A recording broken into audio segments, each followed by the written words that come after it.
빌런입니다. 이번에 리뷰할 브랜드는 해밀턴, 모델은 카키 에비에이션 파일럿 파이오니어 메카니컬 W10입니다. 제가 되게 오랜 기간 애정을 주고 사용해왔던 시계라 조금 편안하게 할게요. 제가 해밀턴이라는 브랜드를 이렇게 표현했던 기억이 나요. 해밀턴은 해주는 브랜드다.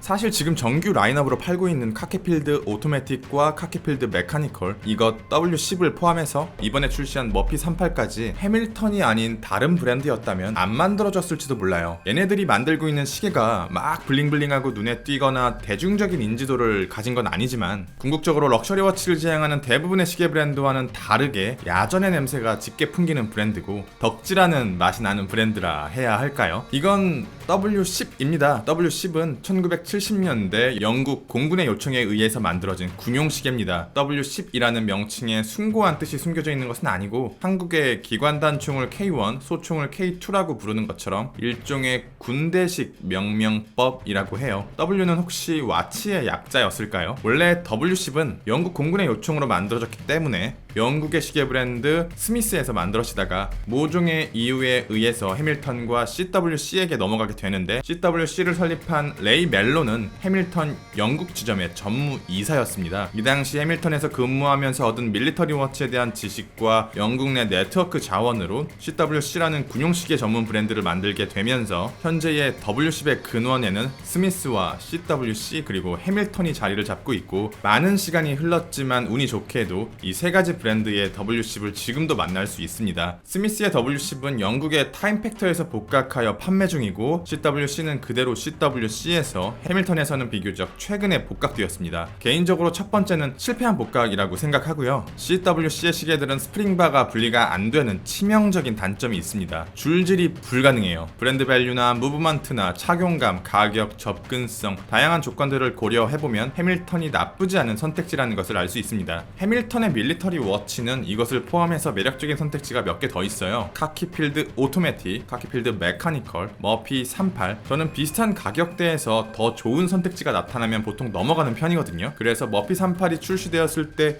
잠깐 흔들렸어요. 하지만 이게 더 좋은 시계라고 판단되어서 넘어가진 않았는데 그 이유는 단순해요. 글래스. 모두 각각의 메리트가 있어요. 오토매틱은 제치 브레이슬릿, 메카니컬은 근본 다이얼, 머피 38은 보기 드문 아라빅 논데이트의 러그 길이도 줄여줬고 영화 속 감성까지. 그런데 이 세 가지 모두 무반사 코팅에서 약점을 보이는 사파이어 글래스가 모든 메리트를 집어 삼켜요. 이 사파이어 글래스의 단점을 딱 한 번만 인식하게 되신다면 이런 글래스를 차용하고 있는 시계에는 더 이상 손이 가지 않으실 거예요. 상황에 따라 다르지만 글래스 위에 뿌연 안개가 끼거나 광원의 경계선이 뚜렷하게 보이거나 아니면 글래스 위에 주변 환경이 반사돼서 보일 거예요. 반면에 여기에는 미네랄 글래스가 사용되었습니다. 무반사 처리가 거의 완벽하게 되어 있고 조명의 곡률도 깔끔하게 떨어져서 어떤 각도나 어떤 환경에서도 귀여운 다이얼을 깨끗하게 볼 수 있어요. 다른 모델에서는 이런 장면들이 나오지 않습니다.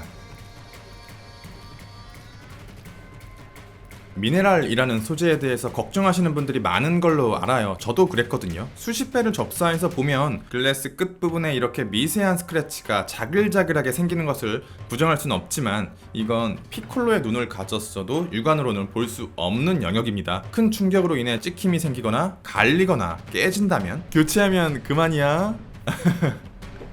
해밀턴 W10의 초기 디자인은 스미스의 W10과 마찬가지로 이런 디자인이었다가 현재의 쿠션 케이스 디자인으로 변경되게 됩니다. 후자의 빈티지는 되게 많은 수량이 풀려서 지금도 비교적 저렴한 비용으로 구할 수 있거든요. 전자의 디자인은 정말 비싸요. 저는 전자의 복각을 기다리고 있는데 다 해주는 해밀턴일지라도 이것마저 복각을 해줄지는 모르겠어요. 이 디자인의 복각은 단순히 해밀턴만의 문제가 아니라 오메가나 예거, IWC도 같이 묶여있다고 생각하거든요. 근본 있는 밀리터리 워치는 정말 귀중해요. 세계대전에 참가했어야 했고 현재까지 살아남아야 하고 그 중에서도 럭셔리나 하이엔드급의 브랜드들은 자신들이 저렴한 군용시계를 만들었다는 사실 자체를 최대한 숨기려고 노력할 거예요. 언제가 될지는 모르겠지만 만약에 출시가 된다면 해밀턴에선 공식적으로 33mm 곱하기 36mm의 사이즈로 표기하고 있는데요. 왜 굳이 이렇게 W10에만 독특한 표기법을 적용하는지 모르겠어요. 그냥 36mm의 사이즈를 가진 시계입니다. 10mm의 매우 얇은 두께, 42mm의 되게 짧은 러그 트러그, 18mm의 러그, 10바,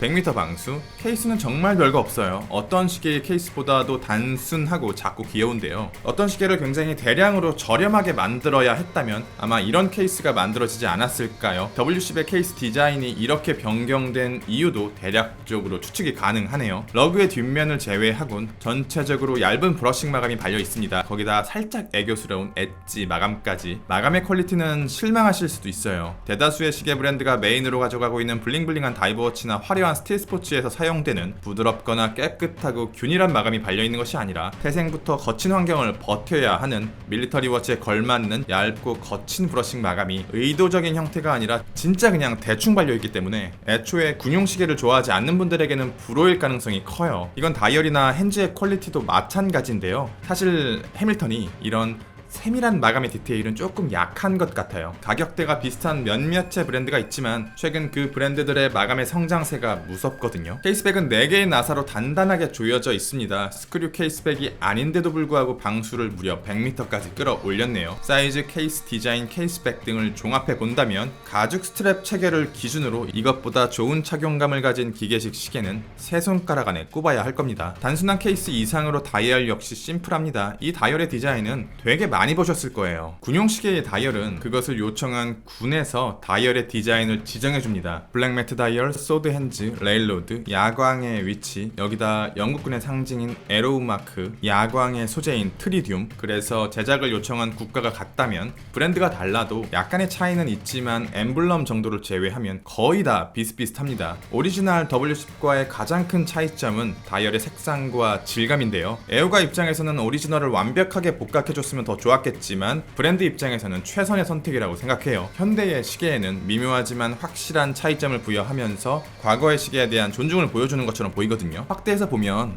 자글자글한 샌드블라스트 질감이 확실하게 보이지만 육안으로는 이 질감이 그렇게 뚜렷하게 구분되진 않습니다. 이 독특한 질감 때문에 다이얼 위에 프린팅된 인덱스들도 마찬가지로 조금 오돌토돌하게 보이네요. 오리지널에 있었던 에로우 마크와 트리듐 마크는 사라졌습니다. 핸즈 위에 야광과 인덱스 부근에 작은 야광들이 존재하지만 밝기나 지속력이 되게 약한 편이에요. 빛을 굉장히 빠르게 잃어버리죠.